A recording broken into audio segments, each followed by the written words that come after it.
What's up, guys? Today I'm going to show you my entire strategy of how to launch Facebook ads as a brand maybe that already has a bunch of traffic, or if you're just launching a brand completely from scratch. I would do this exact process every single time, 7 days of the week. And the interesting thing is, a lot of you guys are doing this, trying to do it something similar and not making it work. So today I'm going to break it down entirely. And so this quote is kind of what we're going to base it off of, right? If it works, do more. If it doesn't, do different, right? This is a pretty good quote because it's going to, exactly, I'm going to show you guys what that means in terms of Facebook ads, in terms of ads in any ad platform, honestly, but most of you guys are going to be on Facebook. Thing is, though, we're just going to use the 3-step process, which is isolate, iterate, and scale the volume, okay?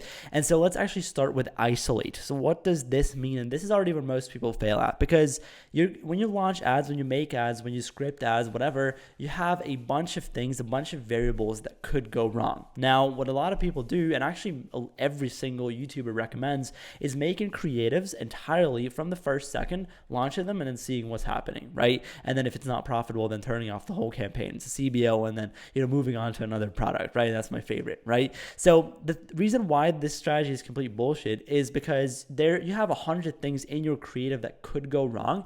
And the bad part is, if something is good about that creative, but something that's bad actually outweighs that good part, then overall the performance is not going to be good, and you think it's overall just a bad creative. But what you don't know, what you don't look at, is that every single creative has 100 different variables, 100 different things that could potentially go really well, but could also go really, really wrong and tear apart all the other things that did well and that otherwise would have led to the creative performing well.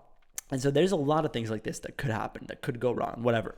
And so the very first thing that I do is this hook test, right? If you've been on my channel a little bit, you know that I talk about this a lot. I'm very passionate about this because it's actually what you can see is these are, this is an example of one of the hook tests that I did recently. It's this test with, a bunch of image ads that are just like this. They look like this. They have lines of text on it. I'm going to read you guys a couple of, this is Jennifer Aniston's secret to looking 15 years younger. 10 ways to look 10 years younger in 10 seconds.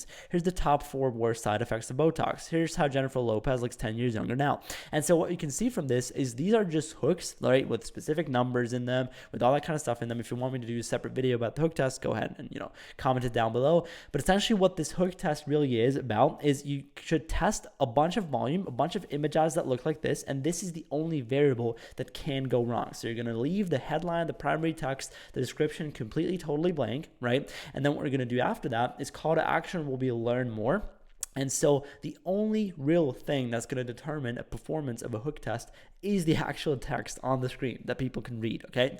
So this is the most important part. Now, how should you approach this? So after you test this, obviously you're not going to overspend. You should spend around 2 to 5. Some people like to say spend 1 time your CPM on this. I'm a fan of honestly spending like $2, $3, $5 on these tests each, right? Each image. And then when you test like 30, 40, 50, maybe even more than that, you're going to actually find outliers. And then you look for ones that have a CTR, a click-through rate, a link click-through rate in between 7 and 15%. So this is the most powerful part, right? So you start looking for hooks that actually significantly outperform all the others by having a 7% CTR. And what that's going to tell you is that this line of text, this one variable, which is the actual content hook, one of the most important variables in your entire ad, is working.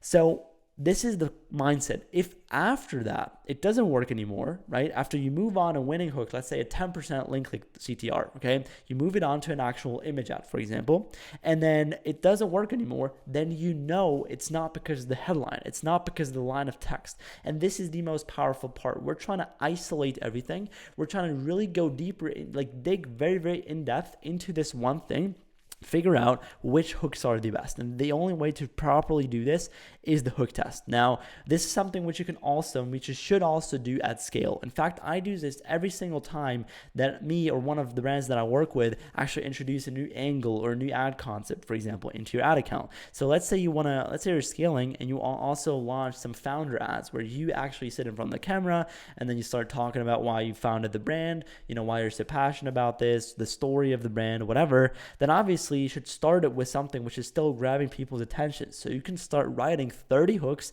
testing them like this, right? And then actually figuring the rest out and scripting based off of the results of the hook test. Now, the cool thing about the hook test is it's not only for hooks. You can do this for every part of your funnel, right? This is something which a lot of people don't understand, is like when you test with image ads like this, and even if you have to make a new pixel for that, it's not going to mess up anything. It's going to tell you exactly which things are the best, which variables work the best and will work the best on the actual stuff after that. So for example, the headline of your advertorial, the headline of your listicle could be tested like this, right?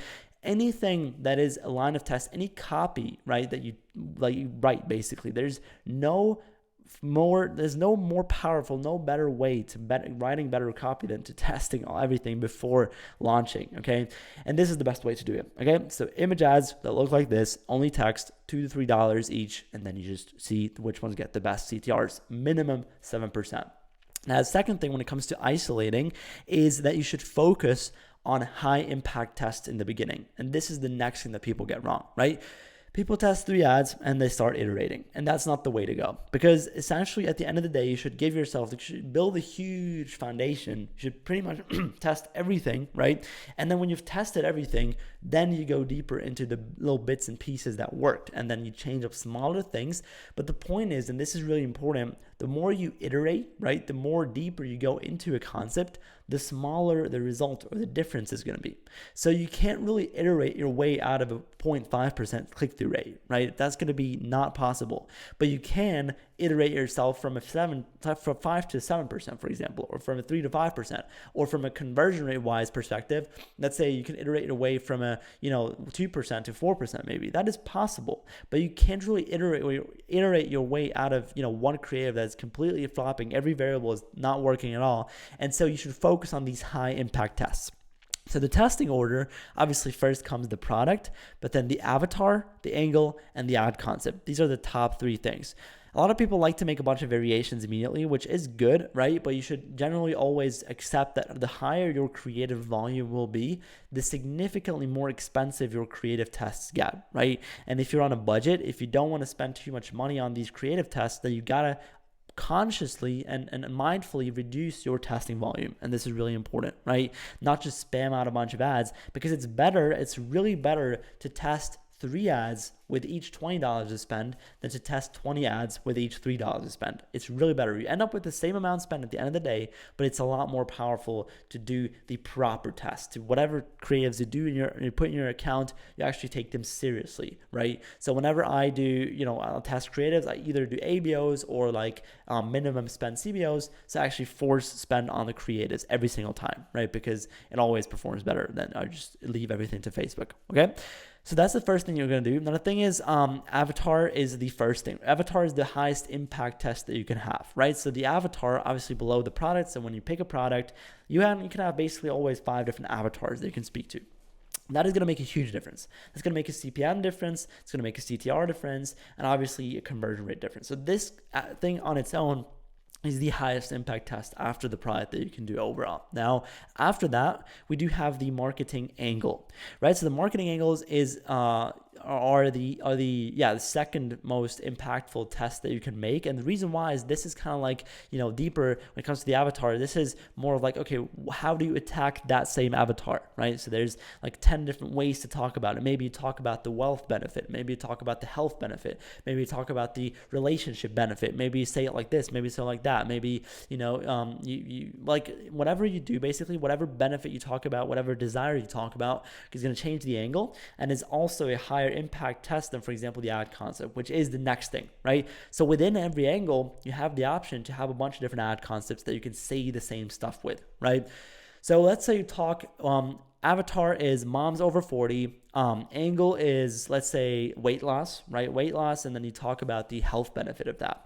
So ad concept, you could talk about, you could have a founder ad, right? If you have someone who looks like a 40-year-old mom sit in front of a camera and talk about, hey, I founded this brand because I was struggling with this and that, right? Same angle, same avatar, different ad concept. Then we have UGC, maybe someone who looks like a 40-year-old mom and then, just records a supernatural organic looking video. Same thing that she says, different avatar, same angle, different ad concept, right? You can do this with image ads, you can do this, for example, also with VSLs, right? So you have a bunch of different ways to say the same exact thing for the same exact avatar, which is, what we're trying to do essentially. And then the ad concept, and below the ad concept are usually the variations, right? But that's not a very impactful test. And you should generally always remember that the higher up you are in this testing order, right, the more impactful the test is going to be. So avatar is the most impactful test they're ever going to have. You're not going to see a crazy difference like when you test different avatars in an ad concept test. Never. Especially also like when you do variations, like that's going to be the least impactful test, right? Now, the third thing that I want to show you guys when it comes to isolating your ads is that you should always turn off ads before turning off ad sets, before turning off whole campaigns. And why is this, right? So a lot of people make the big mistake that they do make a lot of ads, they listen to the advice, okay, make a bunch of creatives and test a very high volume, which I'm a fan of. However, they get really emotional very quickly about their ad spend. They're refreshing the ad account constantly all day long, and then they see, oh my God, I have a bad ROAS, and then they just turn off the whole campaign, or they turn off whole ad sets. Whereas maybe one of the ads within your ad sets has had a super high ROAS. You didn't give it enough spend though, right? So like, for example, let's say one of your ads within, let's say you test 20 creatives. So whole campaign has 20 ads, right? I want you to think with me, right? Whole campaign has 20 ads, and it's structured in 5 different ad sets, 4 ads each. Let's say one of those 4 in each ad set, like just one of the 20 gets a sale. One of the 20. Campaign level ROAS overall is terrible. Ad set level, most ad sets are unprofitable. Even that one ad set might be very unprofitable. However, if you looked on the ad level, that one specific ad of the 20 has a really high ROAS. So what you should do first is turn off everything around that, every other ad that is unprofitable, and then actually increase the volume like that. Because when you then spend more money on that one creative that actually did work for you, it's going to overall have a better performance than the ad set. And when then you turn off the other ad sets as well, the whole campaign is going to perform well. And so you should always turn off ads first, right? Actual creatives first, then ad sets, and then whole campaigns. This is always the testing order that you have to follow. And if you don't do this, you're going to get very emotional about ad spend, and you're going to realize very quickly that nothing's going to work. Okay. So second step is actually iterating. Right? So this might look a little bit confusing here, but there's pretty much just 4 things that you have to or can iterate. And these are the highest impact iterations that you make. First of all, what is an iteration overall, right? An iteration is basically going deeper into something, trying something again based off of the previous results, right? So you do a sprint, which is essentially a creative test in our case.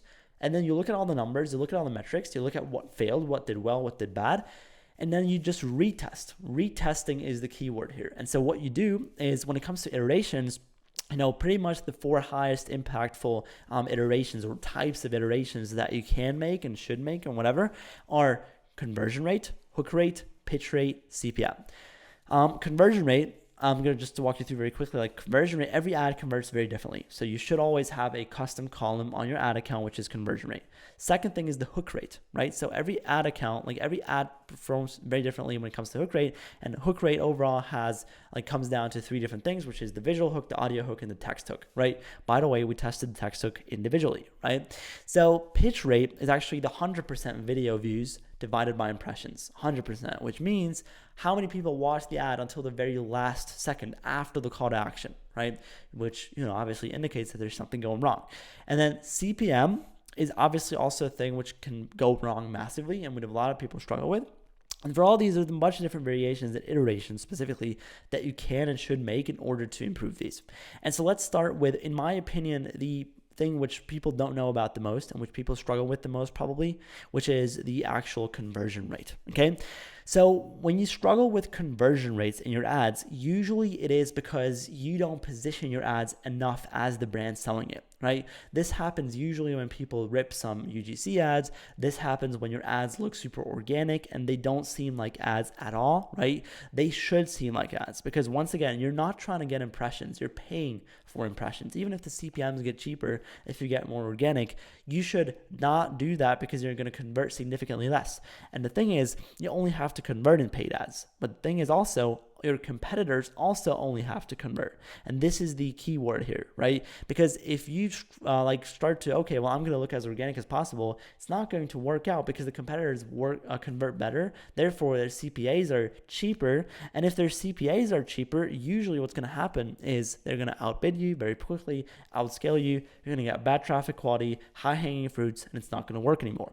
So if you struggle with conversion rates, you should add these things that are called disqualifiers, right? So a disqualifier on an ad is essentially a variable, a direct response element, right, that makes your ad longer, makes fewer people click through, increases the CPC, but also massively increases the conversion rate. And this is exactly what you should do. For example, right, we have a specific call out. Let's say, same example as before. Let's say you say, instead of, I'll give you actually a good example here.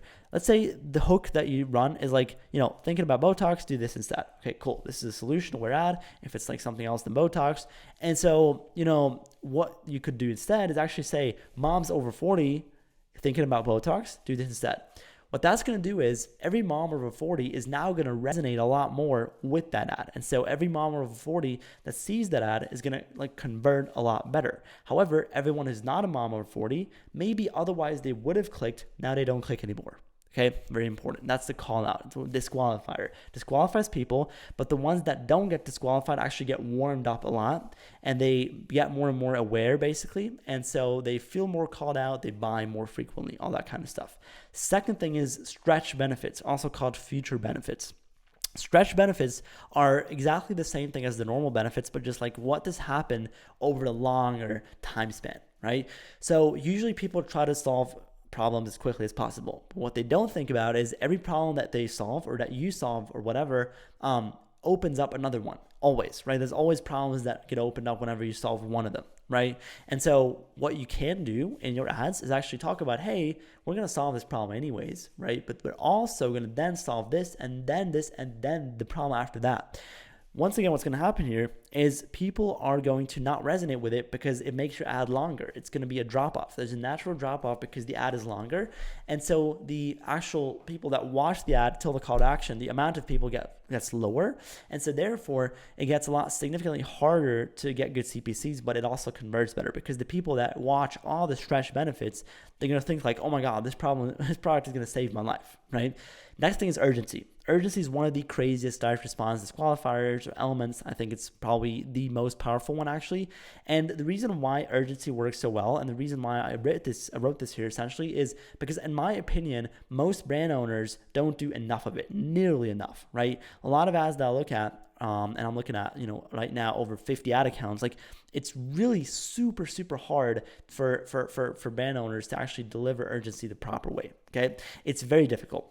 And usually you can do this very creatively. You should not only say, oh, it ends midnight or whatever. You can, and that will help if you don't have it right now. But like even a more powerful part, I'll give an example. You could say like, okay, if it's like get ready with me. Let's say your ad concept is get ready with me.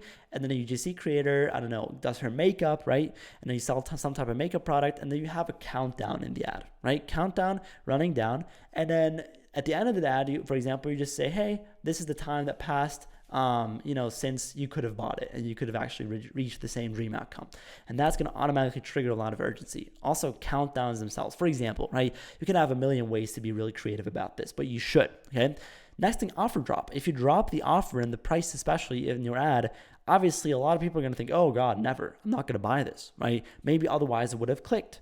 So what that does is the people that still click despite knowing the price and the offer exactly already, right, they're going to obviously buy. There's nothing that they now are surprised about on your ad, okay? So this is the most powerful part. Now, the last thing I've written down here is testimonials, because testimonials at the end of your ad, once again, like they will increase the conversion rate, but they will increase CPC because fewer people get to see the last second of your ad, which will be probably your call to action.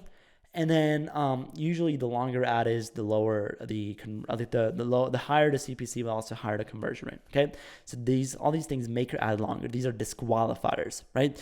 So this is how you iterate the bad conversion rate. Now, bad hook rate, you have two different options or two different things to do when your hook rate is low. So first thing you can iterate when your hook rate is bad is, first of all, like ask yourself, is my hook test, like the line of text that I did in this video ad or image ad or whatever, is it a previous hook test that was a winner?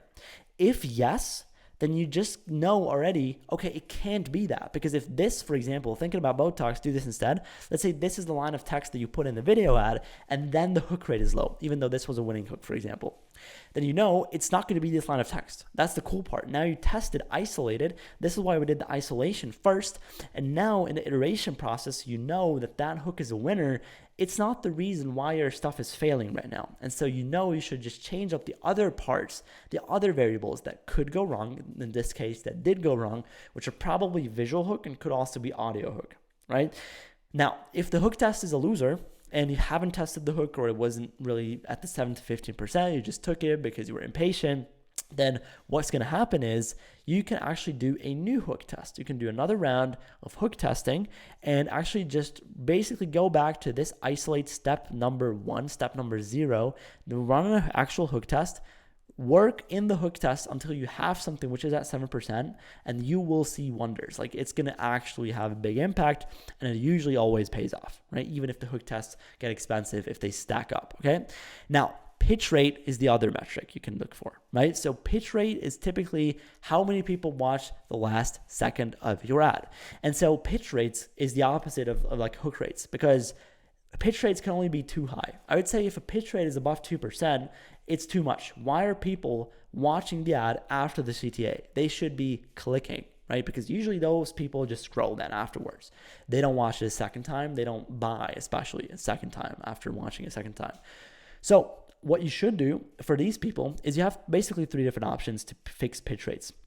First of all, is you align the script differently. And this is probably one of the most powerful parts. So first of all, obviously you have hook and then the benefits and then the CTA, right? So you usually have multiple benefits that you talk about.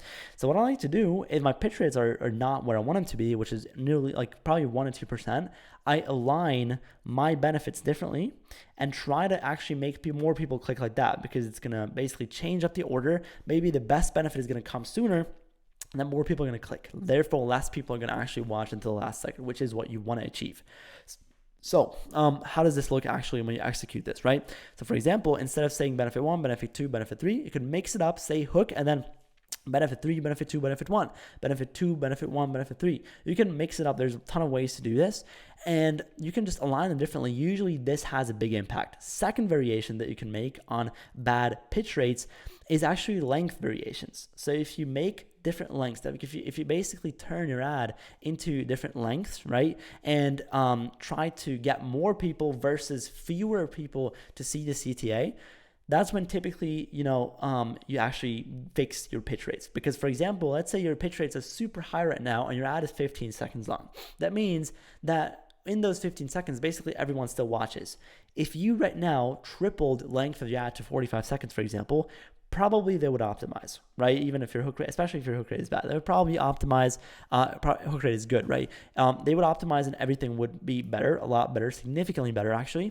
And then what would happen here is you would just be able to just by these length variations, identify which one is the best, which one gives you the best CTR, which one gives you the best pitch rate. And then the third thing, which I like to do, is just having a stronger call to action, right? So this is most powerful part, because usually, once again, people don't do enough urgency. This is kind of tied to the conversion rate iteration part, but like usually people don't have enough urgency in their ad, and urgency, scarcity, just stronger call outs in the call to action, everything, longer call to actions, different types of call to actions, visual call to actions, audio call to actions. Like there's a million ways to do this once again, and you should take advantage of those. And the stronger it is, obviously the fewer people are going to watch after that, right? You're going to have higher CTRs. And then a fourth thing that could go wrong, and that oftentimes goes wrong, is the CPM. This is what I mentioned a little bit earlier. And this is actually something which I really want to talk about, because this is a huge problem for a lot of people. A lot of people, especially beginners, when they fix the ad account issues, right, actually struggle with super inflated CPMs. And there's two very clear solutions to this. So easiest solution you can have is to take stuff to a different country, right? If you have, for example, the ability to speak another language than English, you could just take it to your country. If you, for example, live in the UK or in Australia or whatever, and you kind of understand how people think there, why not run it there, right? If you even if you live in the US, you can run into basically every country, do worldwide maybe, or just EU countries, Australia, New Zealand, UK, whatnot. What you can do is just take it to different countries, and the CPMs will be massively different, because it depends on, okay, first of all, who is using my content or similar content in the same market? So if you rip the content in the US and run it to the US, obviously your CPMs are going to be inflated. Second thing is, obviously, how many competitors do I have in this market? How many competitors do I have for this entire niche in this market? All that kind of stuff is going to massively impact your CPMs. And it's a very quick, easy fix to just take stuff to a different country. The other way is actually to niche down and to test multiple avatars. And so, right, let's say your CPMs are too high. If you, for example, now niche down a lot more, right? So you pick, for example, a sub niche. Let's say, your niche is pet supplements, and then you go one layer deeper, which is, it could be dog supplements. And then if that's still too high CPM, then you can go very specific for, Chihuahua supplements, right? The point is you can always niche down, onto one very, very group of people, because it reduces your total addressable market, right? Your TAM. And whenever you reduce your TAM, it's usually going to also reduce your CPMs, right? Because Facebook just charges you less to target those specific groups of people. Why? Because there's fewer people actually doing that exact same thing. Everyone always tries the biggest TAM. Everyone wants the biggest, piece of the market. Usually people fail there, right? If you actually niche down properly and get good CPMs and actually know how to properly speak to those people, you can make a lot of money. And then when you scale and have momentum on your pixel, you can just go more unaware like that, right? This is what I would recommend. And then the other option, and then basically, the actual mechanism or execution of the niching down is the avatar test. And so this is what I kind of mentioned before. You can do the same exact thing as a hook test for different avatars, right? You can take the winning hooks. Let's say you test a hook test like this. Once again, thinking of Botox, do this instead. Now what you can do is add in another line of text above these, make 10, 20, 30, 50 variations of this line of text with just different avatars in the beginning, call outs, right? And that's going to once again tell you exactly which avatar people resonate with the most and gets you the best CPMs, okay? So this is the second step, right? Iterate. First step was isolate, second step, iterate. And now that we've figured out how to exactly, first of all, test properly, and second of all, turn stuff into winners, right? Instead of hoping that it works. Now that we know all this basic stuff, we want to scale our volume. This is scaling our inputs, okay? Because a lot of people struggle with that. And I've written down up to 100 ads a week, because the fastest growing brands are actually testing around 100 ads, 100 creatives a week. And the reason why I'm recommending this to you guys is because if you do not do this, once again, there's going to be a brand that does it, especially when you have a consumables brand, for example, and then other people have subscription offers and you don't, and you need to really look at your ROAS, and they don't give a damn, and then they outscale you the first second, even though they're not better at marketing than you, or not a lot better. Now what you can do, and this is the most powerful part, is actually just test 100 ads a week, increase the volume of stuff that you test a lot, and that is going to obviously increase your outputs too. Because hit rates get lower and lower with the times of AI, obviously hitting right now, it's super, super difficult. We have, as with AI, we're moving towards that Facebook does everything media buying wise, so we're not even going to be able to iterate and do stuff like this, because at some point Facebook is going to do everything for us. We just upload videos and images images and it's going to do everything. At some point, we're not even going to upload our own images and videos, because at some point AI is going to do all the marketing for us. And the second that, AI is able to, make and iterate 1,000 ads a minute, right? What does the actual good creative strategist even do? Like, it's not going to be able, he's not going to be able to do anything against a system like that. So as of right now, the most powerful thing that you can do is volume, right? Do more. Keep in mind though, this is going to make your tests more expensive. But if you live, especially if you keep most of these in the iterate process, not in the isolate process, then you're going to be good, and you're going to still have margins, and you're going to still be profitable when you scale, essentially, right? But this is how you grow. You do more, okay? It's like now you need to advertise more. If you're not at decent numbers, it's just that the only problem that you have is not enough people know that you exist, and this is what you should scale on. This is what you should work on, and the only way to do this is to, whatever you do right now, do 10 times of it. Ask yourself, what do I need to do to 10x my inputs, not my outputs, my inputs? And then you're going to notice a massive difference also in the outputs. Also keep in mind, you're always going to see the results of your ads or your creative tests in 2 weeks from now. Okay, so if you're lazy now, you might still get the Shopify sales coming in, but in 2 weeks from now, it's going to drop off. Same thing for if you test something today and it doesn't really immediately hit, doesn't mean, it just means that 2 weeks ago, you didn't really work a lot. And so that's pretty much the whole process here, guys. Thank you so much for giving me your most important asset, which is your attention. Don't let anyone tell you otherwise, guys. Thank you so much for watching. And yeah, I wish you a beautiful day. See you next time.